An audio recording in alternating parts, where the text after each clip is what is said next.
Hello, Chris Sexton here. My buddy Matt was bugging me to do a video review of my Synergy, but there have been a lot of those done. As you can see, this is my Miniature Aircraft Furion 6. I have, before buying one, I'd seen a lot of videos of guys flying them. Seen a lot of videos of guys really ringing them out. They're really impressive flying birds, but never really had the opportunity to look at one up close. So I thought if I'm going to do a build review, or excuse me, a aircraft review, I think I'd rather do the Furion just to kind of go over everything this bird's about, because it's you know, we've probably all seen Pinion's unboxing video, and that was really what sealed the deal for me and made me want to get one. But I think take a couple minutes and run through some of the features of the helicopter assembled, that you see the battery clamp. It has a very unique battery mounting system. You know, get some close-ups of the different pieces and parts, and we'll go from there. I'm going to start with, and I apologize, I'm not the most photo-happy person, so if you're expecting to see my ugly mug, sorry. As you can see, very bright colors from the factory. I did put a aftermarket tail fin on it. I'll talk about that in a second. That was actually a recommendation of Robert Abels. Get a little better ground clearance. Very bright, vivid colors. Everything except the tail fin you see here is what came stock in the kit. Obviously blades and whatnot, and electronics I bought, but stock canopy, stock boom, stock skids. I am still running the stock plastic tail. I know there's pretty common guys that are doing some modification to the 700E metal tail to get metal grips, but I'm not one to upgrade plastic just because it's plastic. For the way I fly, it's doing well, holding tight. Haven't felt the need. Now let's pull the canopy off real quick. Now the stock canopy has thumb screws in the front and uses just regular push-on screws here. I guess I did fib. I do have a second mod. Stock setup has just regular on press-on fittings here. I went with the Quick UK magnetic rears. Just makes getting that canopy off a little easier. I don't like how sometimes when you use the push-ons, the spider webs the canopy and it gets real cracked up. And you know, I like the damage to my canopies be from me being stupid and crashing rather than you know, taking on and off the helicopter. Now, as you can see here, we've got let me move my camera a little close in on this for you. Refocus. Okay, so I repositioned the camera a little bit. Now, as you can see, we've got pretty interesting layout here. Nothing really out of the ordinary. For center of gravity purposes, the motor is mounted high, but behind the main shaft. It's the first time I had seen that personally. It is a direct to swash setup. Servos are mounted, you know, elevators in the front, aileron and pitch servo, left and right aileron, pitch servo, whatever you want to call it, are in the back. The gyro plate, very large, very stable. I put my mini V-bar here. It fits perfectly. Nothing out of the ordinary there. I guess if you want to run a full-size V-bar, the sensor would easily mount there, and you could mount the control module on the side or inside the frames. Lots of places, lots of options, but very nice, stable, vibration-free gyro mount right there. We'll talk about the battery setup here in 1 second. I want to talk real quick. This is a massive Mod 1 CNC Delrin main gear, and this thing is just absolutely massive. I'm trying to give you something to compare it to here. This is you got a penny, and it is almost as thick as that penny is tall, and it's just absolutely massive. It's a beautiful main gear. This was my first experience with a straight cut Mod 1 Delrin gear. It does make a little bit more noise than I was expecting. All my other helicopters are helical cut main gears, and you tend to take for granted how much quieter that is until you fly a Mod 1 straight cut for the first time. Running almost no backlash. I've got a little backlash there. I'm not seeing any. Got a dozen or so flights in this helicopter now. I'm not seeing any powdering or debris of the main gear. The main gear still looks clean, runs true all the way around. So I'm happy there, but it does make some noise. You know, I got real used to the helicals, so went with that was a bit of a change. Gonna slide over a little bit and talk about. I can stay out of the camera's light. Refocus a little bit. We talked about these canopy mounts that I did in the back, the magnetic canopy mounts.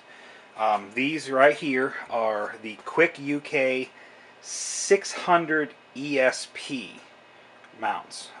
They actually work out to be exactly the same length as the stock rear push-ons. If you can notice, these are breakaway canopy mounts, both front and rear. It's really nice and hard crash. It's going to break the canopy mount rather than the frame. A lot of times that can actually save your canopy from a massive destruction.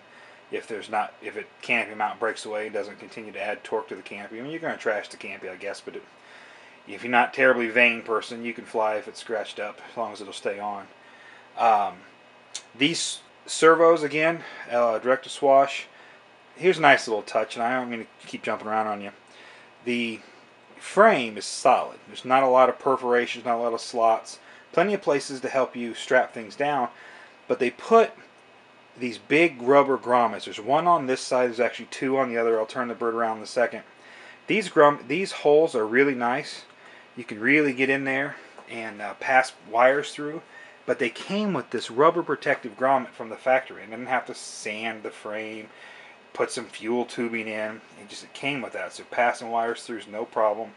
I do wish the kit came with more than two of these wire holders, because those things just snap on over top of one of the X-bolts and hold things over. It'd be nice to be able to maybe drag that one over there. I might move things around, who knows. I've got some servo braiding I'm going to put on that. But it does come with a couple of these little wire catches to hold things against the frame. I'm going to pause the camera and reposition a little bit. I went ahead and repositioned the camera because I'm going to talk about this flybarless head real quick. Couple things about this head I really like. One, the finish. I really like the brushed aluminum look rather than the high polished, real high gloss look that a lot of aluminum parts have. Miniature Aircraft and all of the aluminum on this guy, it's, you know, CNC aluminum parts, but they put it's like a matte, almost brushed, I guess they call it brushed aluminum finish. It's absolutely beautiful. It's very different. And the other thing I like about this head, integrated swash driver. It's not a separate floating swash piece. It's built right into the head. Makes phasing absolutely impossible to be wrong. I mean, I guess you could mount the washout arm backwards or something to mess with your phasing, but it's really difficult to do. Very nice. Clamp procedure. The phasing arms bolt to the head. They're not part of the clamp procedure. I really like that. One of my biggest pet peeves with my X5 is the X5, while it has integrated swash drivers, doesn't have a separate washout. The bolt that holds the head on, the main head to the main shaft, is also the pivot bolt for the washout arms. And I've had problems where if you over tighten that, get that bolt tight enough to hold the X5 head on, the washout arms will get notchy. It's not a problem with this. They're their own bolts. They go into their own threaded holes. Comes with the spacers and everything. Very fluid. The bearings are free. You don't have to worry about it, but you still get the benefit of dual clamps. There's a 3mm bolt on both sides. Now, here's a very interesting part about this head. You see this right here, and I'm gonna pull the blades off and try to spin this head around so you can see the other side. Rather than having the main shaft, bear with me for a second, I'm trying not to break my blade here. Rather than having the main shaft held on with a bolt passing through, they actually take it one step further, and I'm going to apologize with the camera, I'm not a cameraman. They actually take it one step further, and that is actually a set screw. Behind that set screw is a aluminum dowel, hardened steel dowel that goes through the head, through the hole in the main shaft, and is held in place by a set screw that you can put Loctite on. Now, it did make it a little difficult to get everything lined up and through, but once it's in there, it's not going to go anywhere. Put a little Loctite on the lock screw and the set screw, and you're good. Different idea, different approach. I was intrigued by that, but it's you know, it's just little touches, I guess. Now, as you can see, I went ahead and spun the helicopter around. I'm going to show you the other side. Again, a couple of things to point out here. One, I talked about it before. On this side of the frame, you have 2 holes for passing wires through. Another one in the back opposite the other one for getting servo wires through. One thing to note, the rudder servo is mounted to the frame, not the boom like on a lot of 600s. This is a pretty commonly adopted practice now, but you still got a few 600s floating around. I believe even the Rave Ballistic has a boom mounted servo. Not a problem, it's just a preference. I like the frame mount, it's a cleaner look. Elevator servo hangs off this side as well. You know, it's pretty straightforward. There's also a second hole in the frame up front for passing through the ESC wires. Now, as you can see here, I'm running mine 12 cell. I got 2 6-cell batteries. I do have my BEC set to run off of only 6 cells. So if you look at my series wire, there's actually 2 Dean's plugs here. I staggered these on purpose. I didn't want to. The one back here goes to the BEC. The one up front goes to the speed controller. I staggered the plugs on purpose. I did not want there to be any chance of me accidentally plugging these in backwards and mistakenly only arming my ESC with 6 cells, which, you know, it's an ICE 80 amp high volt. It will arm and fly with only 6 cells. Well, obviously, I'm not going to have near the head speed I need to, so that could cause problems. So I staggered that on purpose. I get some criticism from friends from running Deans on a high volt setup like this, but you know, I fly a lot. This is the only 600 bird I have with Deans. All the bigger birds are EC5. These have never come down even remotely warm. I guess if I ever start having problems with that, I could upgrade them to EC5. But as tight as this nose is, I liked how clean those were. But that's a personal preference. Moving on. The frame with the holes, again, rubber grommets, really easy to mount wires. I'll try to position the bird and show you my electronics in the belly here in a little bit. One thing to note, I'm sure you've noticed by now, the ESC and BEC are not flush mounted on the outside of the frame. They're not hanging off the back. There is actually a tray for those in here. Makes it really nice and clean. I want to go ahead and talk about the battery, so let me get set up for that. Okay, I went ahead and spun the helicopter back around so that when I take the batteries off, the tail doesn't fall off the end of my table. I'm not trying to break it, trying to do this video. Again, let's talk about the batteries and setups for 1 second. I'll show you the ESC in a minute, that's no problem, but this is an extremely capable bird, depending upon motor and gearing choices. Very capable bird on 6 cell, 8 cell, 10 cell, 12 cell. I am running mine on 12 cell. It's just easier. I've already got a stack of 6 cell batteries. We're able to recycle some 33s out of an old, not really old, but you know, I had a T-Rex 500 DFL Pro I was squeezing 33s into, so I didn't have to buy a bunch of batteries. One tip here though. I've seen guys run 6 cell 5,000 packs. I've seen a couple guys running 10 cell on 5,000, 48s, 42s, 4,000s. A lot of batteries will fit on this tray. It's pretty beefy. I'll go into it in detail in a second. But one tip, and I got this from Robert Abels. For center of gravity purposes, to get this helicopter to balance, your target weight for your batteries is a combined weight of 1,200 grams. That's the magic number. Give or take a couple of grams. You've got some adjustment on the plate. It will move up and down. There is a pretty big nose on these, so you know this wire out here isn't going to be a problem. But 1,200 grams is a target. I like the Spider packs. Had some good success with them. I run a lot of Hyperions. My second set of batteries for this guy is Hyperions. But the 3300s balance really well. They fit between the straps. You're not having to modify the plate. They balance really well. Like I said, that these guys are in the 590, 596 range. I'm sure grams. I'm sure someone will correct me on that, the exact number, but that's about where it is. It just does a really nice job. The way this tray comes off, you've got 4 thumb screws. Now these 2 down here at the bottom come all the way off. Don't drop them like I did. Set those off to the side. Now the back ones, the tray is slotted. You just have to loosen those up, and this will lift up and pull down. Makes it real nice and easy. Tray comes off in your hand. Pinion, and Robert Abels talked about this in his unboxing video, but I'll touch on it again. Really recommend, these battery trays are 10 bucks. If you're going to have multiple packs like I do, like I have 2 set up, I have a 3rd set of packs still in the box over there I'm going to order a 3rd tray for. Really recommend you just put the batteries on the trays, find where they balance the helicopter well, and leave them.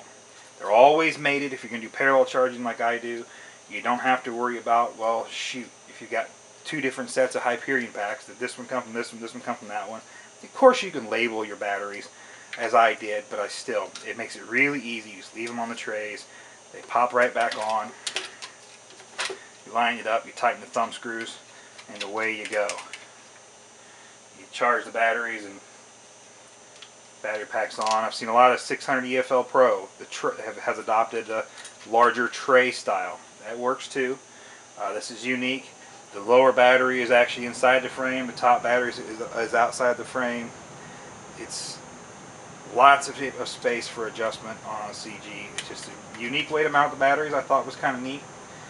Robert and Pinion talked about it, but I wanted to show a close-up of that mechanism. Works really well. Again, if you're going to run, strongly suggest you get more battery trays. Just leave them paired. It's just so much easier.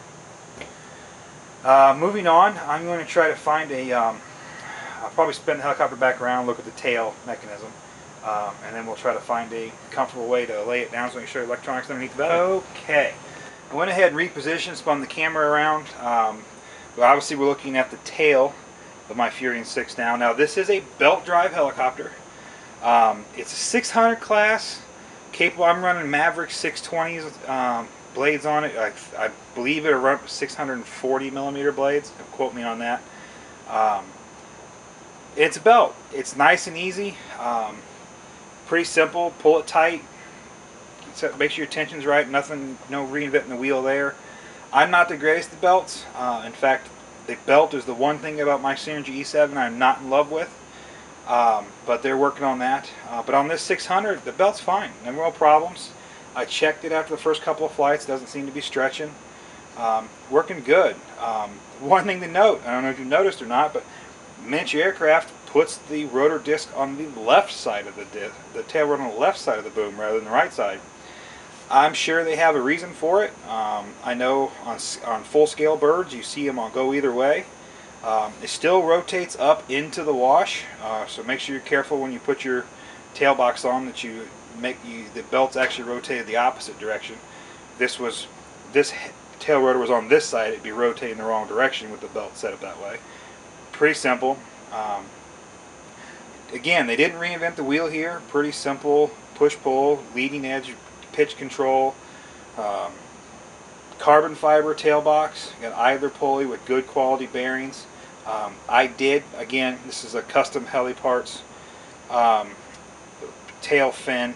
I'm running 105 millimeter Maverick tail blades. If you run the stock 96s, this tail fin is not necessary. But again, tip from Robert Abels, I didn't want to invest in the speed up pulley, which Miniature Aircraft does sell. So rather than spending extra money on a pulley, when I ordered my tail blades, I just ordered 105s and I spent 10 bucks on a fin, and this custom heli tail fin just gives you just enough. It's about 5 millimeters extra clearance, just so you don't have to worry about these as likely to touch the ground. Obviously, if you come down hard enough, this is going to dig into the ground. You're still going to touch, but it's nice insurance. I spoke on the beginning, all plastic tail. You've got hardened steel axle shaft, of course, CNC aluminum drive pulley, aluminum hub, carbon fiber sides. You've got encapsulated sealed bearings, really beefy tail, plastic grips, plastic pitch control, plastic pitch arms. Robert and a lot of those professional pilots are modifying a T-Rex 700 tail, and it's not a difficult mod. If I ever crash this thing and destroy the tail, I might do it. But you know what? I'm not one to replace plastic just because it's plastic. It flies well, holds up well. You know, I am horribly ham-handed with the tail. No authority problems whatsoever. Um, Again, over 20 flights on this bird already, somewhere in there, high teens at least. No play at all in the in the grips, absolutely tight. Nothing out of the ordinary here. I did have to run spacers on the blades, no problem. That's pretty common on the bigger birds nowadays. You do have radial bearings and thrust bearings in there, so it's held together really well. Another neat thing I'm seeing more and more of, rather than having grub bolts that screw into the shaft on the tail hub, the tail hub itself is threaded, and you have nuts with nylon lock nuts holding the grips on. It was a little bit annoying trying to find a nut driver that would fit in between the plastic frames. Fortunately, I'm also into buggies, so my buggy tire wrench was perfect. It fit down in there. It was a right buggy 4-way. Had a corner that worked just fine, so that worked out well for me. Set screws, of course. The hardened steel frame, hardened steel rod is dimpled for the set screws. There's 2 on the tail hub, 1 on each side. There's dimple on the shafts on both sides, so that you are screwing into not only a flush but recessed portions, so you got some clamping action and lateral grip from the dimple. Lateral's the wrong word, probably radial, whatever. I'm not using the wrong term there, I'm sure, but it's very, very secure. Two set screws, Loctite on both, it's not going anywhere. There's 2 set screws on the drive pulley, again, into dimples. That's not going anywhere. The bearing on the idler pulley here, all pretty straightforward. Very, very simple tail, very effective though. Okay, so now as you can see, and I apologize for the steadiness, I'm holding this massive camera by hand here. I'm looking at the belly. I've laid the blades side, rotated the head, laid it over on its side carefully. Now we're looking at the bottom of the helicopter up into the actual frame. And as I said before, up in here is a tray for electronics. And in the back, you can see there's my ICE high volt 80 mounted to the back where actually the manual calls to put the ESC. The battery wires actually go up through a nice clever notch in the boom clamps, notched out so the motor wires can go up to the motor in the back, and then the battery wires run along the frame, come out this grommet hole here. My BEC is mounted here. I am running the Castle BEC Pro V3. Again, run off 6-cell. If I was any better at soldering small wires, I would shorten up some of these leads so they wouldn't have so much loomed up in there. But you know, airflow is great with this nice big open. The canopy actually stops here, does not intrude across the bottom at all. Airflow through there is great. I've checked the temperature. You know, I don't have a digital laser temperature gauge, but by touch I'm able to hold my hands on the Beck and the EAC and the motor for that matter. After 6 minutes of hard sport, fast forward flight, big air type moves, absolutely no problem. So good airflow across the bottom there. It's a neat way. Everything's out of the way. Again, if I were better at soldering, I'd clean up that wire a little bit. But airflow is good. Nothing's going anywhere. Frame protects the electronics pretty well. Again, more of that brushed aluminum frame spacers. All the aluminum on this bird is brushed. It's absolutely beautiful. Well, guys, that's about it. Video, these little editing's a little long for my liking, but you know, I think I touched on all the good points. It's just a really well-built helicopter. It was a pleasure to build, straightforward build. It's a dream to fly, very stable. Again, I'm running the Maverick 620mm mains and Maverick carbon fiber 105mm tail. My head speed is governed with Castle Governor at 2300. It's a good number. It runs real well. I get with my sport flying and the big air basic 3D. I mean, like elevator TikToks kind of basic 3D. And that's not even really 3D, I guess. I don't know. 6 minutes, no problem at all. So, again, thanks for watching, and hope this encourages somebody else to buy one. It'll be time well spent. A great helicopter.